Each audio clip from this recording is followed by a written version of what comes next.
कि हम रीजनिंग पढ़ा रहे हैं तो हम रीजनिंग का सिलेबस आप लोग को आज बताएंगे। ठीक है, देखिए जैसे कि आप आइए किसी भी वे अगर इस तरह से आपको अगर जीरो से गुना करना है तो जीरो को सिर्फ और सिर्फ यहाँ पे जोड़ देना है, में 50 पा सकते हैं। और मैथ में यदि आप थोड़ा सा और मेहनत करते हैं, यानी इसमें अगर मेहनत आप करते हैं तो फर्दर जो भी क्लासेस हैं इसमें तो आपको आएगा ही 25 में 25, बट जो फर्दर क्लासेस हैं लाइक 7 क्लास 8 क्लास 9 क्लास उसमें आपको आसान हो जाता है, यानी जो अंडरस्टैंडिंग होती है बेसिक अंडरस्टैंडिंग डेवलप हो जाता है।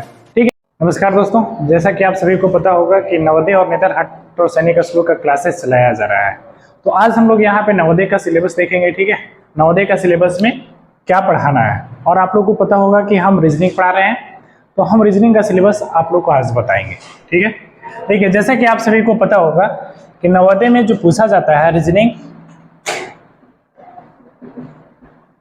मैथ्स और लैंग्वेज पेपर जैसे इंग्लिश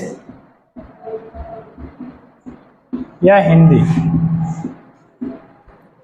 अमूमन जो लोग हैं हिंदी ही रखते हैं। ठीक है, अब देखिए जो आपका रीजनिंग है, रीजनिंग में 40 क्वेश्चन होता है, मैथ में 20 क्वेश्चन होता है और लैंग्वेज पेपर में भी 20 क्वेश्चन होता है।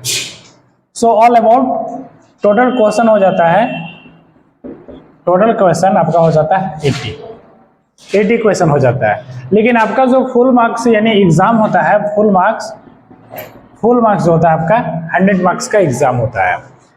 तो क्वेश्चन नंबर 80 है और 100 मार्क्स का एग्जाम हो रहा है, यानी ईच क्वेश्चन 1.25 मार्क्स।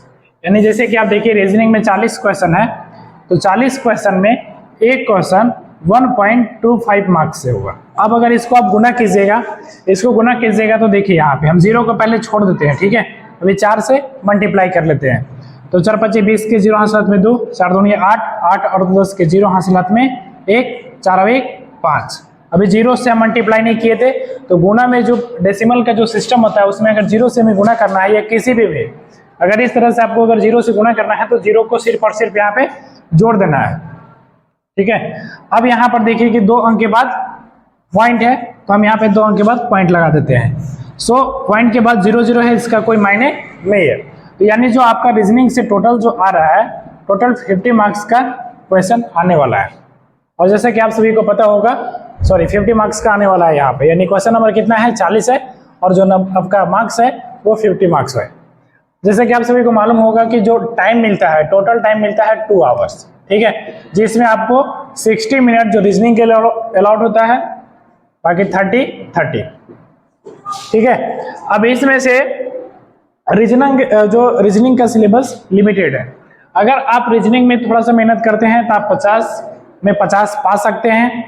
और मैथ में यदि आप थोड़ा सा और मेहनत करते हैं, यानी इसमें अगर मेहनत आप करते हैं तो फर्दर जो भी क्लासेस हैं इसमें तो आपको आएगा ही 25 में 25, बट जो फर्दर क्लासेस हैं लाइक 7 क्लास 8 क्लास 9 क्लास उसमें आपको आसान हो जाता है, यानी जो अंडरस्टैंडिंग होती है बेसिक अंडरस्टैंडिंग डेवलप हो जाता है।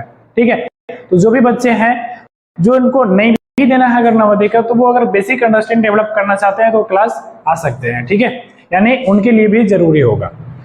यानी अब हम लोग देखेंगे रीजनिंग का सिलेबस। इसमें आपको केवल 10 चैप्टर पढ़ना है, 10 चैप्टर पढ़ना है और बहुत आसान चैप्टर है, ऐसा दिक्कत नहीं लेना है। बारी बारी से हर एक चैप्टर का आपका पास वीडियो चला जाएगा। तो चलिए हम लोग सिलेबस देखते हैं।